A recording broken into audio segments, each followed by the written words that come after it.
Un cortège de médecins qui rentre dans ma chambre. On a dû vous amputer des 2 bras. Fun fact, je suis mort 2 fois, je peux plus bouger. Et il n'y a plus rien qui répond. Je pouvais voir mes muscles. J'avais les côtes comme ça qui étaient à l'air libre. C'est une rencontre encore très surprenante aujourd'hui. Je suis avec Louis. Louis qui va nous raconter, eh bien, a eu un accident très particulier. T'avais quel âge? C'était juste avant mes 20 ans.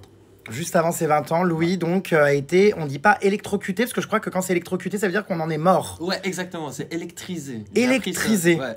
Donc Louis a été électrisé à 15 000 volts. Je vous dis, je rencontre des gens incroyables ici parce que vous allez voir, je vais lui poser pas mal de questions, mais son parcours de vie et de résilience, c'est hyper inspirant et intéressant. Est-ce qu'on peut rapidement, est-ce que tu peux me raconter ce qui s'est passé, même si j'ai cru comprendre que tu ne savais pas vraiment ce qui s'était passé? Non, franchement, on n'a pas pu reconstituer ce qui s'est passé. Tout ce qu'on sait, c'est que je rentrais, je marchais le long des voies, il y avait des conditions météo un peu particulières et puis il y a eu conduction entre moi et les fils du train. 15 000 volts. Comment tu réagis quand tu te retrouves du coup à l'hôpital comme ça, tu vois tes parents, tu te dis mais pourquoi tout le monde est autour de moi? Non mais sans rire, comment, j'arrive pas à imaginer. Ah mais c'est vraiment, ça a été les retrouvailles les plus intenses de ma vie, alors que j'avais pas la moindre idée de on se retrouve après quoi. Ah ouais. Mais comment est-ce qu'on réagit? Honnêtement, moi j'avais juste envie de partager leur bonheur.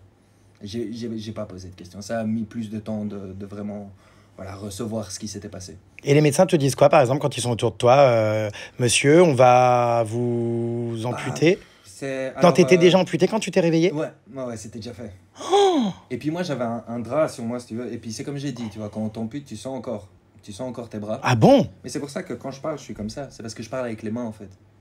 Moi, ah ouais, c'est vrai que ça doit faire comme une sensation en fait invisible, comme si le bras était toujours dans la longueur, dans la prolongation. Là, je peux bouger mes doigts, je peux comme jouer au piano dans ma tête. Enfin, j'ai mes mains quoi. C'est dingue. Vraiment... Est-ce que toi, quand tu as vécu ça, tu as tout de suite été très fort d'esprit? Tu t'es dit c'est pas grave, la vie continue, ou est-ce que tu t'es dit mon Dieu mais comment je vais faire, parce que je crois qu'il était peut-être question même que tu ne puisses plus marcher? Ouais, non, il y avait plein de pronostics qui ont été lancés. Et puis quelque part, j'ai juste voulu choisir. C'était vraiment ce que je me suis dit, c'est je peux choisir de rien faire, je peux choisir d'avancer, je peux choisir, mais je voulais choisir en conscience. Je voulais pas juste laisser les choses se faire. Et je pense que c'est ça qui a fait toute la différence. Tout de suite, tu t'es mis dans la peau d'un warrior. Tu t'es dit non mais il faut que je fasse plein de choses de ma vie, que je dépasse mes limites, que je suis capable de plein de choses. Ça ne va pas être du tout un handicap. Au contraire, je vais me challenger encore plus parce que tu as monté énormément de choses. Tu as développé, je crois même, on parle d'intelligence artificielle aujourd'hui, mais ça n'existait même pas encore, ces histoires, que tu étais déjà en train de penser à ça. Ouais. Comment t'es venue cette idée, justement, finalement, de faire de tout ça une véritable résilience et force pour pouvoir accomplir d'énormes choses que tu n'aurais peut-être jamais pensé atteindre? J'ai juste remarqué que quand on prend le chemin de l'impossible, il se passe des choses incroyables qui ne se passeraient pas si on ne prend pas le chemin de l'impossible. Après, est-ce qu'on réalise l'impossible ou pas? Souvent, on réalise des trucs qui ne sont pas forcément ce qu'on avait projeté, mais on réalise des choses bien plus incroyables que si on n'avait pas tenté d'aller vers l'impossible.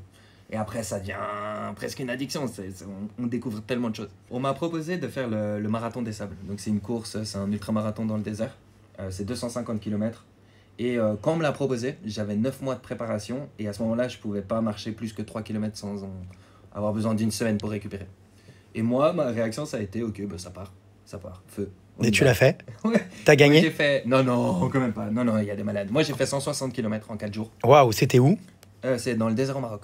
Waouh. Ouais, non, c'était de la folie. Et puis, justement, encore une fois, c'est en me lançant ça que j'ai pu débloquer plein de choses. Et puis, oui, j'ai pas été jusqu'aux 250, mais j'ai fait 4 marathons en 4 jours. Alors que j'ai commencé par savoir marcher 3 km, et puis j'avais 9 mois pour me préparer, quoi. Incroyable. Et puis, j'ai fait plein de choses comme ça. C'était la même chose pour lancer une boîte. J'avais pas la moindre idée. Et puis, tu lances, tu vas, t'avances. Et puis, c'est en avançant que tu rencontres les bonnes personnes, que tu commences à créer des choses, créer des liens. Et puis, il se passe des choses. Tu finis par créer quelque chose. Je trouve ça incroyable, vraiment. Il est l'exemple, vous voyez même, comme je vous le disais, de résilience, de persévérance, de réussite. On a rencontré tout au long de cette semaine ici plein de parcours différents. Et c'est vrai que c'est hyper inspirant. Qu'est-ce que tu dirais aux jeunes, par exemple, qui n'ont pas confiance en eux et qui ont pourtant tous leurs bras, tous leurs jambes, toutes leurs facultés, les gens qui des fois se mettent des barrières alors qu'il n'y en a pas. Quel conseil tu pourrais donner aux gens qui n'ont pas confiance en eux et qui ont peur d'entreprendre dans la vie? Honnêtement, je dirais que l'échec n'existait pas. Allez-y. Pensez à rien, ayez l'audace, osez, avancez. Et ça vous mènera là où vous devez aller. Peut-être pas aux objectifs de départ, peut-être pas à ce que vous aviez visualisé, mais à beaucoup plus que ce qui aurait été possible si vous aviez rien fait du tout. Donc allez-y, foncez, on s'en fout, on vit une fois. On vit une fois. On s'en fout d'avoir des gênés, d'échouer. Allez-y. Ah bah ça, je suis bien d'accord, il faut foncer, non mais c'est vrai, on s'en fout. Et on s'en fout d'être gêné, on s'en fout, c'est clair de tout. Par rapport au regard des gens, est-ce que toi, ça c'est pas trop pénible au quotidien d'avoir des gens... bah évidemment, ça interpelle le regard, il faut tout le temps que tu racontes ton histoire, que tu te justifies. Quand tu avais donc 20 ans, après, enfin 19-20 ans, tout ça juste après l'accident, est-ce que tu t'es pas senti... rejeté ou mis à l'écart? J'imagine que non quand même, ce serait horrible de rejeter quelqu'un, mais est-ce qu'on se sent différent? Comment tu l'as géré ça aussi? Bah honnêtement, moi j'ai très vite... Alors je comprends, c'est normal, c'est inhabituel. Enfin bien sûr que tu vas me regarder. Et de deux, je sais pas ce qu'il y a dans ton regard. Je peux pas savoir. Est-ce que tu me regardes parce que pour des bonnes raisons, des mauvaises raisons? Je saurai jamais. Donc, où est l'intérêt de se poser la question? Et puis honnêtement, si tu te vis pas à travers ça, on ne va pas te vivre à travers ça. Et j'ai eu aucun problème, ni dans le domaine amoureux, ni dans le domaine amical, ni... J'ai eu une vie bien remplie de plein de rencontres, et ça n'a jamais été vraiment une question. Je suis avec Louis qui va me montrer comment il écrit, du coup sans ses bras, un mail avec le nez, et ensuite je vais essayer de faire pareil. Envoie-moi un mail et déclare-moi ta flamme. Non mais genre un mail de compliment. C'est quoi ton mail? jeremstar@yahoo.com. Ok, c'est parti. Oh putain, c'est pas vrai. Mais non. C'est pas vrai. Oh, mais mais non. Mais tu rigoles. Non, mais en plus, le mec va hyper vite. Et vraiment, le mec ne regarde pas. Hein. Il connaît son clavier par cœur. Il est en train donc de m'envoyer un mail sur ma boîte mail. Je me demande vraiment s'il va y avoir des fautes, punaise. Oh, c'est un truc de dingue. Et tu fais ça vraiment tous les jours comme ça? Ouais. Mais c'est vrai? Ouais. Putain. Ça te fait pas mal au cou Si, quand même. Bah tu m'étonnes. Au bout d'un moment, tu m'étonnes. T'as les cervicales bloquées, quoi. Je vais devoir faire ça, mais c'est un truc de dingue. Cela dit, voilà, tu sais... Quoi, déjà? Non. Et voici donc le mail. Je te déclare ma flamme. Salut Jérém, franchement un petit boule d'enfer et un rire communicatif du love. Ah mais incroyable. Mais vraiment, il n'y a pas une seule faute de frappe. Et si jamais maintenant... Moi, je te propose, tu déclares ta flamme à tes followers avec le nez et t'envoies aussi. D'accord. Eh ben, vas-y. Je vais poster ma première photo Instagram avec le nez. Oh. Alors, finalement, c'est pas le plus dur de poster. Hein. Mais déclarer ma flamme à qui? Mais à tes followers. D'accord. Ou à moi, si tu veux. Hein. Écoute à tout le monde. Alors, mais... Ah putain, c'est... Oh. Je suis déjà sorti du putain. Ah mais non, je triche, c'est vrai. Mais c'est hyper dur. Oh, j'y arrive pas, c'est chaud. Mais comment tu fais pour être si... Ah c'est bon, je suis sur la touche retour. Ça y est, attends, je crois. Qu'est-ce qui se tape là? Si jamais t'es sur la touche L. Ah d'accord. Donc c'est all... C'est bon, là j'y suis, regarde. Hop, regarde. Ah ouais, c'est bon là. Sur cette photo, Louis... putain, il doit y avoir plein de fautes. Oh, je louche, j'ai la tête qui tourne. Alors... c'est Okshifil et ouf. Je viens que vous dire que je vous aime fort et que Lou et que cette photo... Ouais, que je vous zoome fort et que Lou, que cette photo veut me pécho Yves, cœur. On comprend quand même. Ah, tu trouves? Faut encore t'entraîner. Voilà, eh bien, c'était pas une mince affaire, mais respect, bravo, je ne pourrais pas envoyer un mail comme ça. Hein.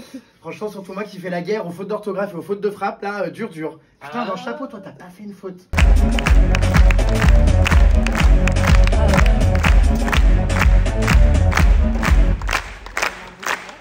Bonjour tout le monde, vous allez bien? Ça va, vous êtes encore réveillés? C'était des journées intenses, hein. Vous savez, il y a un truc, depuis que je suis arrivé ici, j'arrête pas de répéter à Rachel, qui est la personne qui m'accompagne dans toutes mes aventures tous les jours. Votre rentrée, c'est une dinguerie. C'est de la folie. J'ai eu une vie bien remplie, bien chargée, mais il faudrait beaucoup plus de temps et puis 1 ou 2 bouteilles de vin quand même pour rentrer dans le sujet. Donc on va commencer à 20 ans, où il s'est passé un truc. C'est que je me suis réveillé dans un endroit où j'avais pas la moindre idée d'où j'étais. Je me suis réveillé comme un lendemain de la veille. J'avais les yeux tout collés, je commence à ouvrir les yeux, j'entends autour de moi plein de bruits, plein de des bruits de pompe, et je me dis, mais où est-ce que je suis? Et je commence à entrouvrir les yeux et je vois clairement que je connais pas du tout où je suis. Alors, je dois vous avouer, jusque-là, rien de trop étonnant, parce que Voilà, j'ai été aussi adolescent et puis j'ai bien fait la fête et ça m'arrivait régulièrement de m'endormir dans des endroits totalement improbables. Je vois quelqu'un qui arrive dans mon champ de vision et là je commence à flipper. Je pense que c'était une dame, première vue comme ça, et puis elle arrive et elle a des gants, un masque, une charlotte, un grand tablier. Moi je me disais, ça y est, je suis dans le seau. Je vais avoir 60 minutes pour sortir d'ici, sinon je vais clamser, et je ne sais pas ce qui se passe. Et puis après je suis tombé dans les vapes. Je m'en suis rendu compte quand j'ai réouvert les yeux. Il n'y avait plus personne. Et puis à ce moment-là, je me dis, bon, on va se lever. On va se lever, on va commencer un peu à comprendre qu'est-ce qui se passe. Et je me dis, lève-toi. Et il n'y a rien qui se passe. Je recommence, lève-toi. Il n'y a rien qui se passe. Et là, je comprends, je ne peux plus bouger. Je suis couché sur mon lit et il n'y a plus rien qui répond. J'essaye de tendre le bras, rien qui se passe. Et l'annonce de ce qui s'est passé, elle vient un peu en deux fois. Là, disons que le premier pan de l'annonce, c'est un cortège de médecins qui rentre dans ma chambre. Alors avec des allures funéraires comme ça, avoir là 4-5 médecins comme ça qui rentrent, très sérieux. Ils viennent autour de moi je suis couché dans mon lit. Et puis ils me regardent, moi je les regarde. Ils me regardent, moi je les regarde. J'ai l'impression que ça dure 1 heure. En vrai, je pense que ça a duré 2-3 minutes, mais personne n'ose prendre la parole. Et puis il y a une dame qui prend la parole et qui commence à expliquer, à poser le tableau et qui dit, ben voilà. Vous avez vécu une électrisation extrêmement forte. Vous avez été brûlé grièvement sur plus de la moitié de votre corps. Et pour vous sauver, on a dû vous amputer des 2 bras. Et après, elle continue à parler, mais moi, je dois vous avouer qu'à ce moment-là, il y a tout qui disparaît. Il n'y a qu'un seul truc qui résonne dans ma tête, c'est amputer des 2 bras. Et vous savez, quand on vous dit un truc comme ça, vous cherchez même pas à projeter ou à essayer de comprendre ce que ça veut dire. C'est juste inintelligible. Ça se répète dans la tête comme ça, et je restais avec cette info et je ne savais pas du tout quoi en faire. Puis elle continue à m'expliquer. Alors la liste, elle était énorme. Fun fact, je suis mort 2 fois. Il m'a fallu un pacemaker. Mes reins ne fonctionnent plus, je suis sous dialyse, j'ai le bassin qui est fracturé. Puis elle continue la liste. Rien de... Enfin, franchement, moi j'étais juste bloqué sur amputer des 2 bras. J'ai un peu implosé, en fait, de l'intérieur, avec la décharge. Et tous les nerfs de mes jambes ont été brûlés. Et on ne sait pas si un jour je vais remarcher. Et là, je me disais, waouh, plus de bras, plus de jambes. Et là, réflexe de survie. Alors, je ne sais pas du tout qu'est-ce qui a fait que j'ai commencé à penser comme ça, mais je commence à dénouer les faits, et puis je me dis, ok, on m'a coupé les bras, c'est fait. J'ai pas de gènes de lézard, je ne vais pas pouvoir les faire repousser malheureusement, donc c'est fait, je fais avec, on avance.